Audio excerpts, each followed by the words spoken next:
बिस्मिल्लाहिर्रहमानिर्रहीम, अस्सलाम वालेकुम। मैं हूं करामत मुगल और मेरे साथ हैं बिशारत राजा साहब, जर्नलिस्ट हैं, सुप्रीम कोर्ट कवर करते हैं। बिशारत राजा साहब, मुल्क के जो हालात हैं, वो जो पत्थर पर लकीर लगी थी वो भूल गए हैं लकीर लगाकर कि मुल्क में हालात हैं। अभी तक कोई हुकूमत नहीं बनी, नून लीग और पीपल्स पार्टी आपस में सर जोड़कर बैठ रही है। छठा दौर उनका होने वाला है, बंदर बांट जारी है, ये ओहदा तुम ले लो, ये ओहदा मुझे दे दो। अभी तक कामयाबी नहीं हो रही। दूसरी जानब जिसका मैंडेट चोरी किया गया है वो बेचारे अपनी शनाख्त के लिए तगदो कर रहे हैं। सुन्नी इत्तेहाद कौंसिल में उन्होंने शमूलियत तो कर ली, लेकिन अभी भी स्टोरीज करवाई जा रही है। जंग द न्यूज़ ग्रुप ने स्टोरी किया, ये जंग उनके लिए आसान नहीं होगी कि वो अपनी मखसूस नशिस्तें वापस ले सके। अभी तो अपनी नशिस्तें वो बेचारे वापस नहीं ले सके। काजी साहब सुन रहे हैं 50 साल पुराना केस। भुट्टो साहब को इंसाफ मिलना चाहिए। क्या इंसाफ के तौर पर वो अपने साथी जजेस को बुलाएंगे जिनने ये फैसला दिया था, उन्हें लाकर तख्तादार पर लटकाएंगे? क्या करेंगे? जो आज हो रही है ज्यादती, उसका फैसला क्या 50 साल बाद को जाके करेगा? क्यों नहीं तवज्जो सुप्रीम कोर्ट की इस तरफ जा रही कि जो मुल्क के हालात हैं, सो मोटो की जरूरत है, आप इंटरवीन करें। जैसे आपने शेड्यूल जारी करवाया था वैसे इलेक्शन कमीशन को पाबंद करें कि फॉर्म 45 पे जो लोगों का इस्तेहकाक चोरी हुआ है वो वापस लाएं, लोगों को लौटाएं, अपना एतमाद बहाल करें। क्या हो रहा है? बिस्मिल्लाहिर्रहमानिर्रहीम। बहुत शुक्रिया मुगल साहब। सवाल आपका बड़ा इम्पोर्टेंट है और बहुत अहम है। जिस तरह आपने कहा जी कि 50 साल के बाद या 60 साल के बाद कोई आने वाला काजी इस सर हम तरह 71 को उठाकर अभी तक पीट रहे हैं। केस को खोलेगा, फिर फैसला करेगा।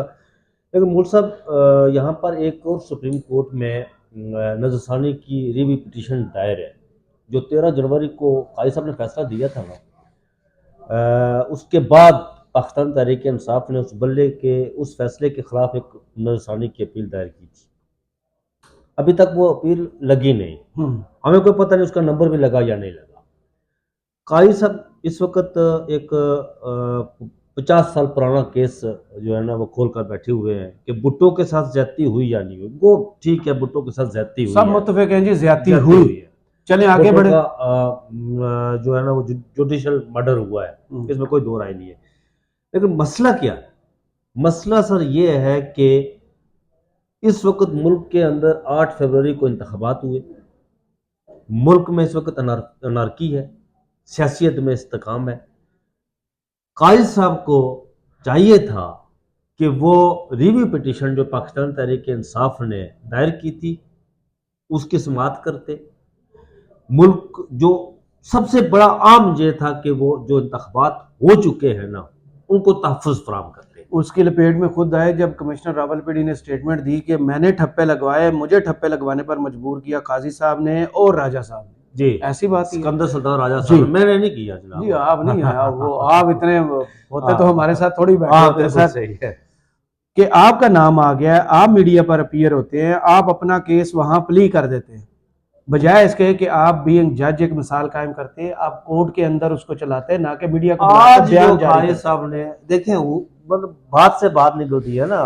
काजी साहब ने जिस दिन ये पिंडी कमिश्नर जो उन्होंने जो बयान दिया, लियाकत अली चट्टा लियाकत साहब। अली चट्टा साहब ने, कि जी मुल्क में बल्कि पिंडी डिवीजन 26 सीटें प्रोविंशियल की और 13 नेशनल असम्बली की, यहाँ पर बदतरीन रिगिंग हुई है, धांधली हुई है। जो पाकिस्तान का आइन कहता है ना वो ये कहता है जी कि जो हाजिर सर्विस जजेस हैं, ब्यूरोक्रेट है या जर्नैल है, किसी भी ओहदे पर बैठे हुए हैं, इवन के जो सरकारी मुलाजिम कोई भी है, वो इंटरव्यू नहीं दे सकता। काजी साहब ने चले हम मार्जिन दे देते हैं, उन्होंने वजात किया नहीं हमें। नहीं लेकिन मार्जिन अगर दे सकते अच्छा सर, मार्जिन नहीं दे सकते, आप आइन और लेकिन कानून के खिलाफ मैं कैसे जा यही कह सकते रहा हूँ हैं? ना, उनकी वजाहत आनी चाहिए थी। अगर तो वो उनका पूरा सिस्टम है वहां पर, उनका सेक्रेटरी भी बैठा हुआ है, उनका मीडिया एडवाइजर भी बैठा, सब बहुत सारी बैठे आपको हुए हैं याद है, सॉरी, वहां आपको से। याद दहानी के लिए एजाजुल हसन साहब का खत, हाँ मुजाहिर जी, नकवी साहब का खत, उसके जवाब में फौरन प्रेस रिलीज आई थी सुप्रीम कोर्ट से कि हमें अच्छा आज आज 6 दिन की तनख्वाह आज मिलती बिल्कुल है। ऐसे है मुगल साहब। लेकिन आज जो उन्होंने इस केस की समात शुरू की ना, भुट्टो रेफरेंस की जो सदाकती रेफरेंस है, इस पर दो स्कूल ऑफ थॉट जो आज की समात कवर करने के बाद मैं इस नतीजे पर पहुंचा हूँ। मैंने ऑब्जर्व जो किया, एक तो मुझे जस्टिस मसरत अल अली के हवाले से समझ नहीं आ रही है कि उन्होंने आज एक किसास का भी एक बात कर दी ना, किसास की, कि क्या हम जो है वो जुल्फिकार भुट्टो अपने सॉरी जुल्फिकार भुट्टो जूनियर को और बिलावल को किसास दे दे, कसास, हमारा उसी का वो मुझे समझ आई जैसे आपने सास का जिक्र सास नहीं, कसास। वो एक कसास, हम्म, वो लफ्ज असल क्या है, दैयत या दीत जो भी दियत। है, हाँ वो उसके हवाले से। फिर वो एक अजीब और गरीब बात। फिर एक आज काजी साहब ने नमाज दी है जी कि उन जजेस को बेंच में नहीं बैठना चाहिए था। अब यहाँ एक सवाल और उठता है, सवाल ये उठता है मुगल साहब, मैं जिस तरफ आपको लेकर जा रहा हूं, सवाल ये उठता है कि उन जजेस को बेंच में नहीं बैठना चाहिए था, तो हजूर वाला 13 जनवरी को आपने जो फैसला दिया था उसके एक पटिशन दायर हुई है आईनी जो 184(3) के तहत ब्रिगेडियर रिटायर्ड अली ने दायर की हुई है, तो आप उस बेंच के सामने क्यों, वो बेंच बनाकर आप खुद उसको क्यों ऐड कर रहे हैं जनाब? हमारी अदालत हमारी मर्जी। नहीं, वो तो बात दुरुस्त है ना जनाबे वाला। आप अगर कहते हैं कि ये आइन ये कहता है, कानून ये कहता है, एक तरफ कहता है कि उस बेंच में जजेस को नहीं बैठना चाहिए था, नजरसानी वाले बेंच में अगर वो दबाव का शिकार थे तो उन्हें छोड़ देना चाहिए था वो। लेकिन हजूर वाला आपने 13 जनवरी को फैसला दिया, एक पटिशन दायर होती है, आप खुद को उस बेंच से अलग कर ले। आप इतने कंट्रोवर्शियल हो चुके हैं, मतलब मतलब सारी दुनिया तनकीद कर रही है ना जी, इवन मैंने, डेविड कमरून ने तनकीद की और बहुत सारे लोगों ने तनकीद की। मुगल साहब आप देखें कि ब्रिटेन से लेकर अमेरिकन तक, कनाडियन से लेकर ऑस्ट्रेलियन तक, यूरोपियन यूनियन, तमाम ही मुगल साहब तमाम जो अदारे हैं, तो बंदोबस्त करना था ना। बहुत शुक्रिया, मेहरबानी। जो तमाम इंडिपेंडेंट जो अदारे हैं, जो प्रिंट मीडिया के, आपके इलेक्ट्रॉनिक मीडिया के, वो तनकीद कर रहे हैं।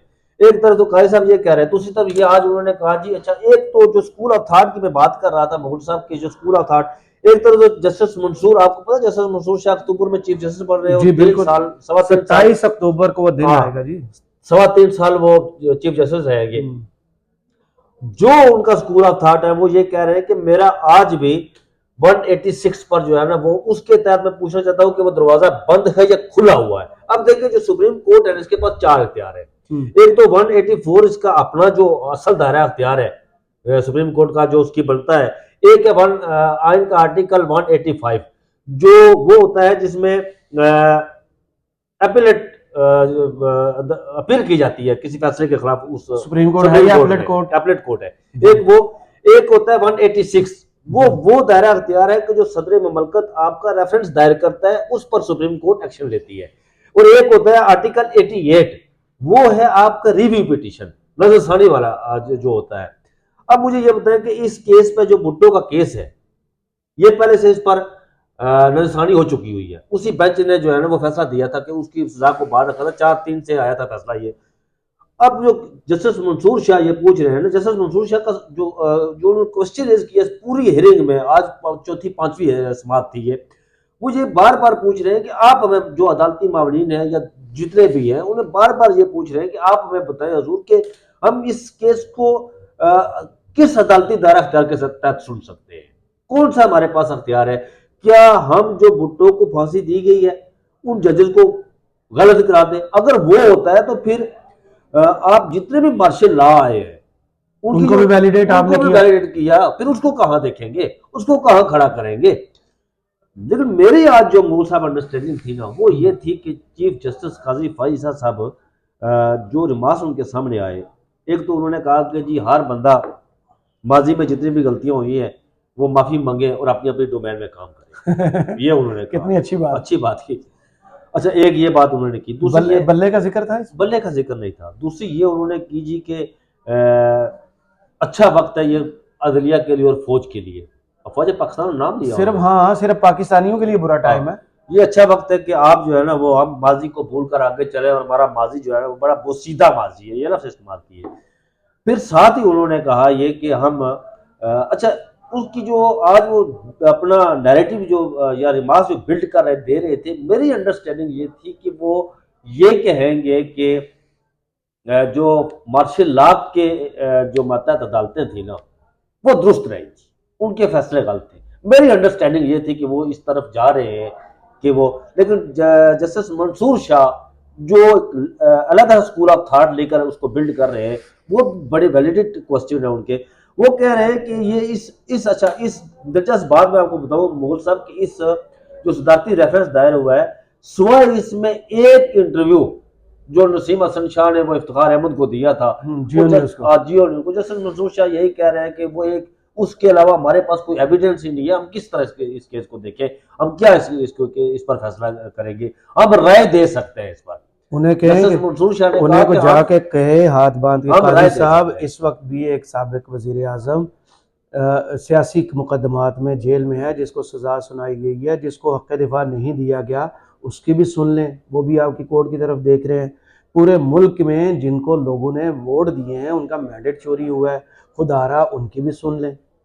वो रात को एक याद नैली वाला फैसला वो 12 बजे इन्होंने अपलोड किया, जो सुप्रीम कोर्ट ने, उसमें जस्टिस मंसूर शाह का जो है ना वो कोई 33 सफ़ात पर नोट पूरी था। डिटेल में आपसे बात करनी है मुझे। तो उसमें उस हवाले से जो आपने बात की ना कि एक तरफ जो सबक वज़ीर आज़म यहाँ पर, ये सबक वज़ीर आज़म को 50 साल जो पहले बात हो चुकी उसको इंसाफ देने बैठे हैं, जो दूसरी तरफ सबक वज़ीर आज़म देख काजी साहब की अदालत ने ही उनसे शिनाख्त छीनी, उस पार्टी की पाकिस्तान तहरीक इंसाफ की शिनाख्त छीनी उनको। वो तो आप ये कहें कि मुरे तस्दीक के सबक था वो कि पार्टी दैट इज फिनिश, खत्म हो गई, लेकिन लोगों ने कायम कर दी। मैं वही कह रहा हूँ ना। अब देखिए सवाल तो उठ रहे हैं ना वहां पे, देखिए काजी साहब की अदालत के सामने भी सवाल उठ रहे हैं, जिस तरह कल वो ब्रिगेडियर साहब, अच्छा एक तो ये एक बड़ा मसला है। नहीं, आपने बैकग्राउंड देखी वो ब्रिगेडियर साहब कौन? जी मैंने वो, मुझे पता चला उसका क्लू कौन है वो मैं आपको बताता हूँ ना। तो फिर मैं उस बंदे तक पहुंचा कि जिस बंदे ने उनके केस लड़ा था। मैंने उस कर्नल इनाम साहब को फोन किया, वो भी वकील है। हाँ वो भी वकील है। कर्नल साहब ये मामला मेरे जो मुझ तक पहुंचा, क्या ये सच है? तो फिर उन्होंने मुझे सारी कहानी, अच्छा ब्रिगेडियर साहब ने तो जो साने अब्टाबाद हुआ था उसमें उन्होंने GHQ में ये बात की थी कि भाई ये तो सिक्योरिटी ब्रीच हो गया, ये कैसे हुआ, हाउ कैन दिस पॉसिबल, कि हमारी सिक्योरिटी पर तो सवाल उठ गए ना, आप इसकी छानबीन करवाएं। फिर ये हुआ कि GHQ ने हमारे जो वहां पर उस वक्त साहिबान बैठे हुए थे, उन्होंने ब्रिगेडियर साहब को हिजबुत तहरीर के साथ जोड़ दिया। हिजबुत तहरीर के साथ जोड़कर मुगल साहब तो 5 साल फिर ढूंढते रहे उनके घर वाले के वो कहाँ गए। 5 साल के बाद पता चला कि वो कहीं सियालकोट है। तो कर्नल इनाम साहब को वहां तक उनको एक्सेस हुई, तो फिर लाहौर हाई कोर्ट उन्होंने केस दायर किया। तो दिलचस्प बात यह है कि उस केस में 10 जज तब्दील हुए, सिर्फ लाहौर हाई कोर्ट के 10 जज तब्दील हुए। उस वक्त थे लाहौर हाई कोर्ट में 10 जज थे, अगर ज्यादा होते तो वो सबके सामने केस लगता। वही तो मैंने कहा, सिर्फ वो 10 जज तब्दील हुए। इस मुल्क का ये अलमिया है। अब देखिए कि एक नई चीज जो आज चीफ जस्टिस साहब ने ये कही जी कि हम इस पर जो है ना वो फैसला, अब मुझे समझ नहीं आ रही है कि इस पर फैसला किस तरह होगा। 9 रुकनी लार्जेस्ट, अच्छा इसमें इस जो बाकी जजेस बैठे हुए हैं मुगल साहब, सिवाय चीफ जस्टिस साहब के और सिवाय जस्टिस मंसूर शाह के, बाकी खामोशी से बैठे हुए हैं, बस वो अटेंडेंस लगाने, अटेंडेंस लगाने, कोई किसी की तरफ से कोई रिमार्क सैलरी नहीं ना आता, घटे, कोई कुछ भी नहीं आता। वो आज एक जो जस्टिस मसरत अली ने जो बस एक ही रिमार्क दिया उन्होंने, मोहतरमा को वो याद होगा जब ये केस चल रहा मैं था, वही कह रहा हूँ ना, पल्ले वाला आप चमकने इंतखाबात क्यों करवाए, वो इसी को लेकर 6 दफा उन्होंने पूछा था और यही पूछा था। और आज भी उन्होंने कसास वाली एक नई बात की ना वहां पर। अच्छा वो कसास नहीं, अगले दिन उन्होंने कहा था ये election commission level playing field नहीं थे। नहीं, आज वो मुगल साहब कसास के लिए अदालत गए यार। वो जब ये बात कर रहे थे, यकीन करें तो उसका बिलावल भुट्टो वहां बैठा हुआ था कोर्ट रूम में, कसास की बात, जुल्फिकार जूनियर, उन लोगों को कसास के क्या यार, वो तो इंसाफ लेने के लिए गए, मतलब हमारे भी है ना उस हवाले से। लेकिन ये है कि ये बहुत बड़ा अलमिया है। सुबह एक बड़ा आम केस लगा हुआ है, हम देखते हैं इंशाल्लाह कि उस केस पर वो इलेक्शन के हवाले से है, और मुझे यकीन है कि बड़ी धुआंधार किस्म के रिमार्क्स आएंगे और बड़े तुंदो तेज किस्म के रिमार्क्स आएंगे। वो जो तकरीर उन्होंने रोकी हुई थी कल जो होनी थी, वो अब कल सुनेंगे। वो कल फिर आप जो 19 को होनी थी, जो अब 21 को होगी इंशाल्लाह। उस तकरीर की भी आप तक तफसील पहुंचाएंगे, वो तकरीर करेगा कौन और करेगा क्यों। बहुत शुक्रिया बिशार राजा साहब आपके वक्त का। कमेंट्स बॉक्स में जरूर बताइए वीडियो आपको कैसी लगी। इजाजत दीजिए, अल्लाह हाफिज।